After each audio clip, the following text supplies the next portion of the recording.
Uish, gila lah. Siot lah, dia boleh muntah dekat kereta aku. Ya Allah Akbar. Assalamualaikum guys. Nampaknya lama aku dah tak buat video.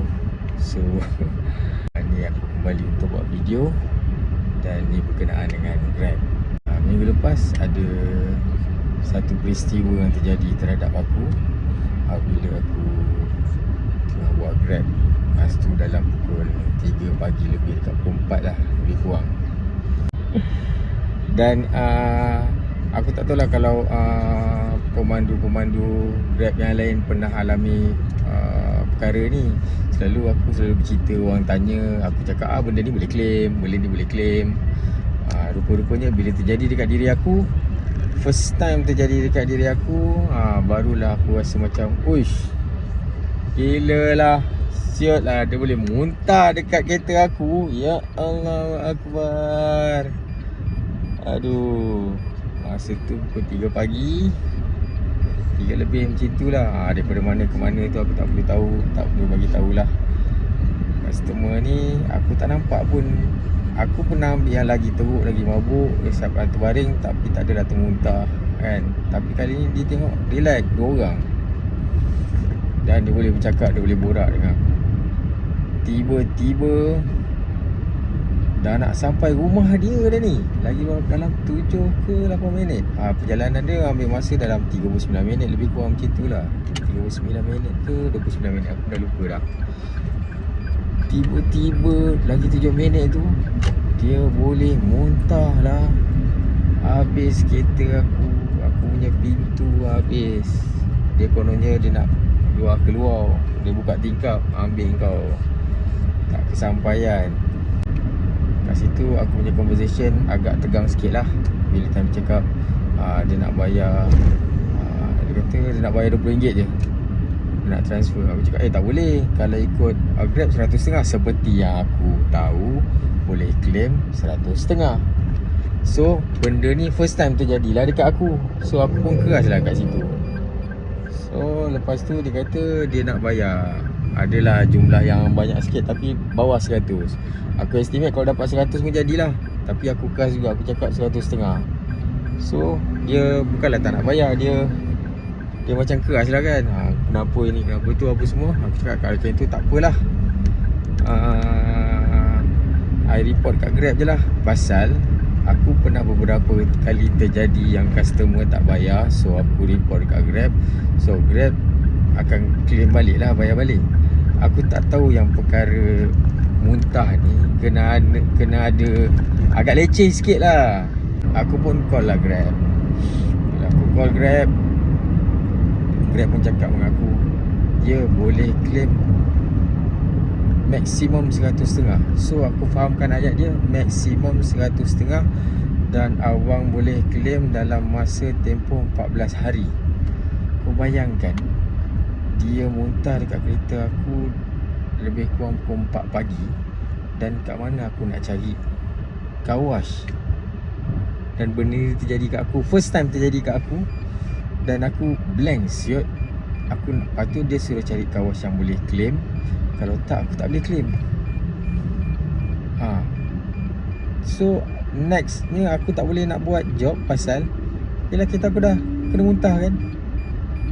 Aku cari, masa tu ada stesen minyak yang terdekat. Masa tu kawasan rumah dia tu tak ada kedai makan apa semua yang buka. Aku cari stesen minyak yang terdekat. Tak jelah, aku Petron masa tu. Sampai dekat Petron, aku bersih-bersihkan apa yang patut. Bau dia masih kuat lagi. So aku tengok jam pun dah dekat pukul 5.30. Aku muhasabah diri, aku cari masjid yang terdekat. Aku sampai kat masjid, aku cari air, ada macam sabun sikit. Aku bersih-bersihkan, dapatlah wagi sikit. Suruh aku sembahyang subuh. Lepas sembahyang subuh, aku terus balik rumah je. Dalam pada masa yang sama tu, masa aku call tu, dia ada message aku dekat chat Grab tu. Dia minta aku punya QR untuk dia transfer. Kat situ aku dah macam reda dah. Dia nak transfer berapa pun dia transfer lah. Yang penting adalah income aku kan. Yelah penalti kan. Pasal rupa-rupanya untuk aku claim yang aku nak buat report ni leceh.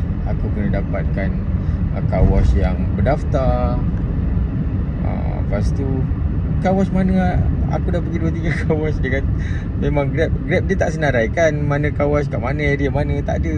Dia suruh kita yang cari sendiri. So kau nak cari macam mana kan? Dia kata memang banyak car wash yang berdaftar. Tapi aku pun tak cari banyak lah, 2-3 yang berdekatan dengan rumah aku je.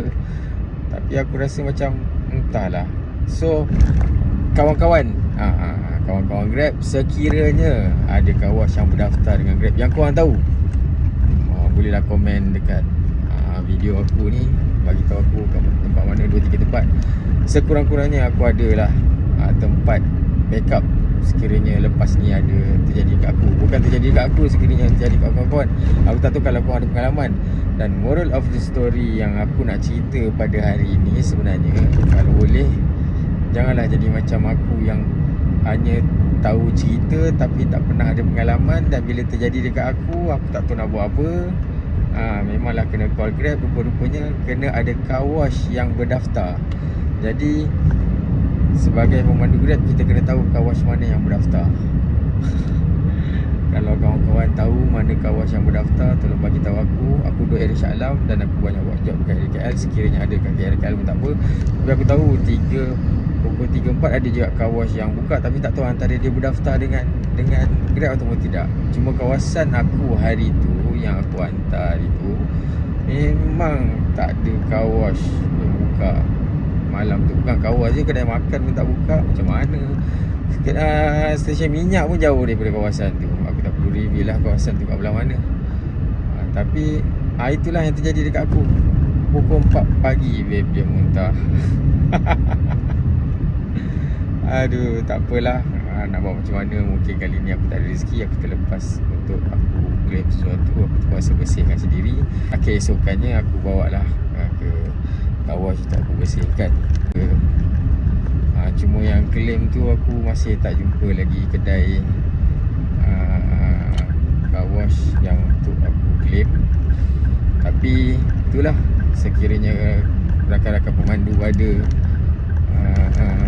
car wash yang boleh claim, yang boleh, apa orang cakap, aku tahu kat mana tempat dia, area Shah Alam ke, area KL ke, bolehlah standby untuk aku. Bukan untuk aku saja, untuk rakan-rakan pemandu. Sekiranya terjadi benda ni dekat korang juga. Kalau pihak Grab pun ada bagi tahu, kalau dia boleh direct bagi cash, tak ada masalah. Aku ingatkan memang exactly 100.5, rupanya semaksimum 100.5 kan. Patutnya aku terima je lah berapa nak bagi. Tapi kalau 20 tu tak ada lah kot. Mungkin aku menyak sikit lah. 20 tak bagi, aduh. Ya dia minta QR kod aku, dia tak bagi pun. Tak apalah, tak ada rezeki aku. InsyaAllah kita doakan sama-sama, mana tahu ada rezeki kat tempat lain tu aku dapat. Dan juga kepada semua rakan pemandu dapat rezeki yang baik yang bagi Allah. So guys, itu saja cerita aku, pengalaman aku. Aku sekadar cerita pengalaman je. Kalau korang ada pengalaman macam ni, korang komen lah dekat aku. Okay, thank you guys.